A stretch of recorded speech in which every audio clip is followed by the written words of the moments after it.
Is Blade and Soul worth playing? No.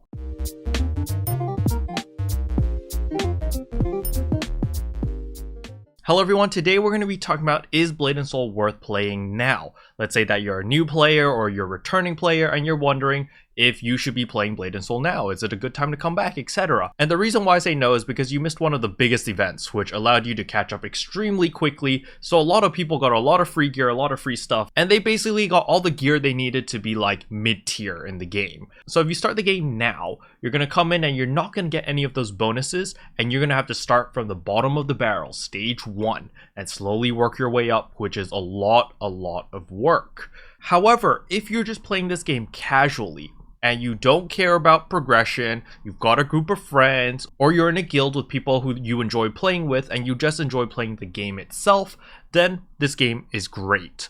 However, the moment you take this game a little bit serious, and you want to do the newest raid, you want to try progressing and getting the best gear, that is when this game is not recommended for new players.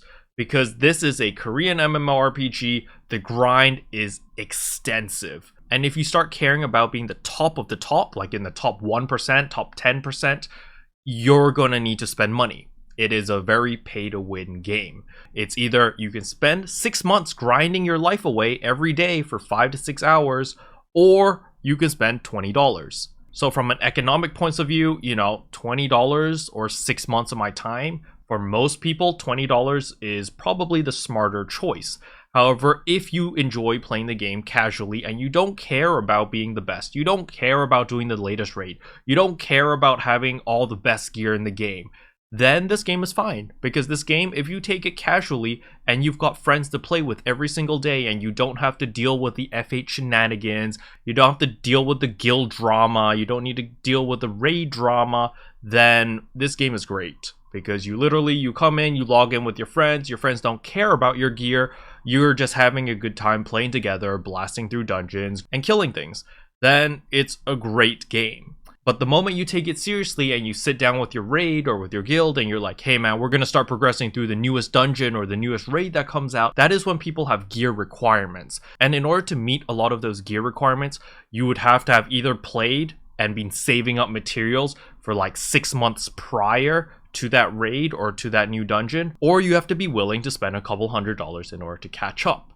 And then not only that, there's also the performance issues. Obviously, this game is not very well optimized, so unfortunately, especially in raid environments, you have to deal with a lot of shenanigans where you're trying to DPS the boss, you're trying to do mechanics, but you have 10, 15 FPS and everything looks laggy AF and you're just trying to power through it.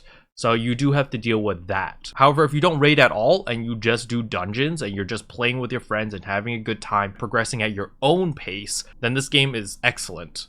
The combat is very fun. And if you're just doing 6-man dungeons, I'd say like 60% of the game is going to be around at 50 to 60 FPS. There are certain parts in certain dungeons where you will get frame drops, but luckily during those parts where you lag, you're not really doing anything. You're really just hitting the boss. There's no special mechanics that need to be done during those times.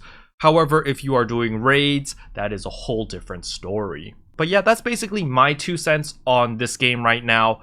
If you're a new player thinking about coming into the game, as long as you understand that you're coming in as a casual. If you come into this game with the mentality of a casual player, you'll be fine, you'll enjoy it, it'll be fun. The moment you want to try pursuing gear and becoming the top 1%, top 10%, then you better be prepared to pull out your wallet. Because you're not going to be able to keep up as a free-to-play player in this game, especially if you want to be in the top 1%, top 10%. You are going to need to spend money. As long as you guys understand that and accept that, because this is not going to be changing. This is NCSoft's business model. They're not changing it anytime soon. As long as you can accept that, look past it, and focus on the positives, which is having fun with your friends, then definitely you can play this game fully free to play. Just understand that your gear will be 1 or 2 tiers below the top players, because this is just how it goes.